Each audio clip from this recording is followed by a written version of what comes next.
السلام عليكم ورحمه الله وبركاته. اهلا بكل حبايبي قناه بص طول النيو. صحيت من النوم متاخره النهارده 4:30 وما عملتش فطار. اعمل ايه؟ على طول فكرت اجيب الكبده الشرايح بتاعتي.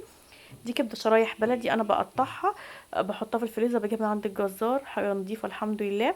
بنقطعها سلايز زي ما انتم شايفين بالطريقه دي، وهبدا اتبلها. للاسف كانت عندي عزومه امبارح، وللاسف نمت بقى وصاحيه 4:30 وملحقتش اعمل فطار لولادي ولا لجوزي. فعلى طول قلت ايه، نعمل الكبده السريعه مع بعض. اول حاجه الكبده بتقطع شرايح بالطريقه دي سلايس، بتقطعها رفيع. هتبلها بنص ليمونه كامله، وبعد كده هجيب معلقه خل، وبعد كده هنزل بعد معلقه الخل والليمون هنزل بالتوابل بتاعتي. عباره التوابل ده مقدار كيلو كبده، تمام. لو هتزودي زودي على حسب المقدار اللي قدامك. هبدا احط نص معلقه كمون، وبعد كده هنزل بنص معلقه كزبره بالطريقه دي، وبعد كده هسيبها تتبل لغايه ما هبدا مع بعض. هجيب الطاسه بتاعتي وهنزل عليها البوش ده بتبقى الدهون اللي موجوده مع اللحوم. ما عندكيش اي دهن خاصه مثلا بالخروف او كده ليا، وهبدا اسيحها بالطريقه دي. وهنزل على الكبده بتاعتي على الدهون بتاعه البوش، بتدي طعم حلو قوي جدا، وتكايه بتبقى حلوه قوي في الكبده. تمام. ادي الكبده بعد ما متبلاها، وهبدا اقلبها كده، وهنزل بيها على الطاسه سخنه عشان تاخد صدمه وتقفل المسام وما تنزلش ميه. انا اسفه منظر البوتاجاز، بس انا كنت شاويه امبارح سمك وكانت العزومه، وللاسف غسلت المواعين ووضبت البيت ومسحت الشقه وما لحقتش اغسل البوتاجاز، واما كمان متاخره. فان شاء الله بعد الفطار هكمل كل حاجه ناقصاني. كل سنه وانتم طيبين، عاده كده حلوه بنعملها كل سنه لزملاء العمل، ربنا يديمها علينا نعمه باذن الله. هنكمل دلوقتي الكبده اهي بعد ما خدت الصدمه وغير لونها، شايفين بالطريقه دي. هبدا كده ايه، اسيبها كده على النار هاديه. الكبده ما بتطولش يا جماعه، خلي بالكم بتستوي بسرعه. هفتح كده زي فتحه كده في النص، وهبدا انزل التوابل والثوم. التكايه دي حلوه. هنزل بقى الثوم بتاعي، ده الثوم اللي كنا فارمينه مع بعض على القناه يا بنات. تمام. هنزل كده عباره عن معلقه كبيره ثوم. ادي الثوم اللي احنا فارمينه مع بعض. هنزل بمعلقتين كبار كده توم، احنا بنحب التوم زياده فيها. انت لو بتحبيش التوم زياده حطي معلقه كفايه. حطيت معلقتين كده توم، وهبدا انزل بقى التوابل عباره عن معلقه ملح. وهبدا انزل تمام بعد معلقه الملح هنزل انزل بقيه التوابل، هي عباره عن كمون وكزبره وفلفل اسود. تمام، كل حاجه نص نص نص. هتقولي ما انت متبله توابل الكبده، ايوه انا متبلاها بالتوابل، هي كمون والكزبره. لكن احب برضو ازود ان لسه هنزل برضو خضار. عايزين تحطوا شطه حطوا ربع معلقه، مش عايزين تحطوا شطه خلاص براحتكم حسب المقدار اللي انت بتحبيه. انا بحب تبقى لونها كده فيها سبايسي خفيف عشان معايا اطفال.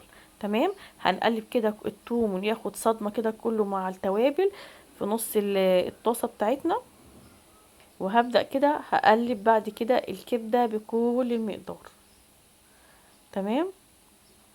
بعد كده ما اسويهم مع بعض واحس ان التوم بدأ خلاص شم من ريحة التوابل، هبدأ اقلب كل الكبدة زي ما انتم شايفين بالطريقة دي.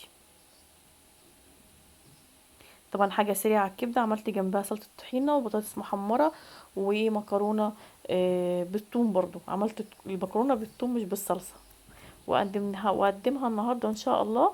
حاجة كانت سريعة مع بعض فطار، وكل سنة وانتم طيبين، رمضان مبارك عليكم يا رب. هنكمل دلوقتي بعد ما احس ان خلاص الكبده اتشبعت من كل منظر البتاع. بقيت هسحب الكبده واحطها في طاسه، وفي نفس الطاسه بقيه الكبده هنزل بالخضار عباره عن بصلتين متوسطين قطعتهم سلايس. ليه بقى نزلت في نفس الطاسه ما عملتش طاسه تانية؟ عشان عايزه برضو البصل والطماطم والفلفل يتشبعوا انا احط طماطمايه واحده بس صغيره، يتشبعوا بنفس ريحه الكبده. تمام. وهقلبهم كده مع بعض. غير كده مش عايزه الخضار كمان يتهري في التسويه، عايزاه يفضل على لونه الفريش الالوان بتاعته الطبيعيه، وفي نفس الوقت يبقى ايه، مبقاش يعني ناشف قوي، او مبقاش لسه فيه سنه ننايه، لا عايزاه يكون مستوي بس لسه محافظ على لونه. فانا هعمل التكايه دي في نفس الطاسه. عشان كده طلعت الكبده وهنزل الخضار عباره عن بصل قطعته سلايس، وبعد كده الفلفل قطعته سلايس، وهنزل بطماطمايه متوسطه اقطعها سلايس. لو عايزين مش بتحبوش بالطماطم احنا بنحبها.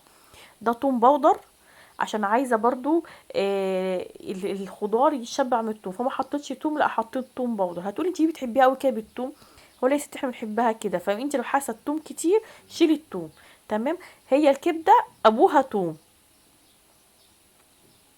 بعد كده بعد ما هقلب ده كله هنزل بالطماطم مقطعينها سلايس بالطريقه دي، وهنزل ده كله. شايفين جمال الالوان وخضار ربنا والوان تنسيق الالوان، الحمد لله على سبحان ربنا البديع في خلقه.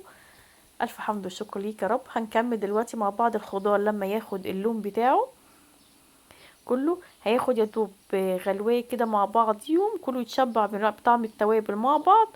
وهنزل بعد كده عليهم الكبدة. شايفين جمال الالوان بقى؟ بألف هنا وشفا على كل حبايبي. دي طريقة الكبدة على طريقتنا. الكبدة بتحط لها سوائل كتير، الكبدة ما بتقعدش على النار كتير لانها بتستوي بسرعة. وهقدمها دلوقتي مع سلطة الطحينة، وعاملة جنبها مكرونة بالثوم برضو عشان جوزي بيحبها بالثوم، وجنبيها بطاطس محمرة. وبألف هنا وشفا، مع السلامة يا حبايبي.